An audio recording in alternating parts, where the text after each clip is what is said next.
حضرت عمار رضی اللہ تعالیٰ عنہ اور ان کے ماں باپ کو بھی سخت سے سخت تکلیفیں پہنچائی گئیں۔ مکہ کی سخت گرم اور ریتلی زمین میں ان کو عذاب دیا جاتا اور حضور اقدس صلی اللہ علیہ وآلہ وسلم کا اس طرف گزر ہوتا تو صبر کی تلقین فرماتے اور جنت کی بشارت فرماتے۔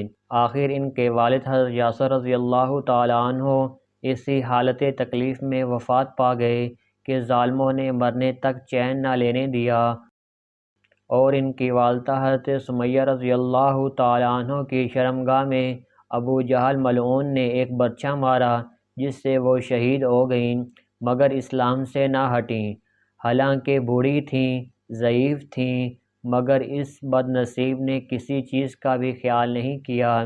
اسلام میں سب سے پہلی شہادت ان کی ہے، اور اسلام میں سب سے پہلی مسجد حضرت عمار رضی اللہ تعالیٰ عنہ کی بنائی ہوئی ہے۔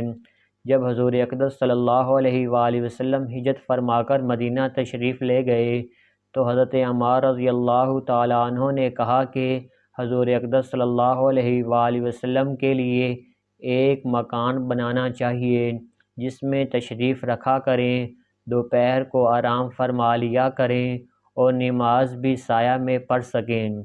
تو کوبہ میں حضرت عمار رضی اللہ تعالیٰ عنہ نے اول پتھر جمع کیے اور پھر مسجد بنائی۔ لڑائی میں نہایت جوش سے شریک ہوئے تھے۔ ایک مرتبہ مزے میں آ کر کہنے لگے کہ اب جا کر دوستوں سے ملیں گے، محمد صلی اللہ علیہ وآلہ وسلم اور ان کی جماعت سے ملیں گے۔ اتنے میں پیاس لگی اور پانی کسی سے مانگا۔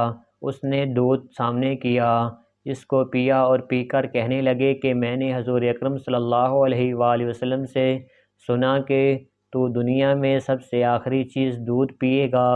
اس کے بعد شہید ہو گئے۔ اس وقت 94 برس کی عمر تھی، بعض نے 1 آدھ سال کم بتلائی ہے۔ سبحان اللہ۔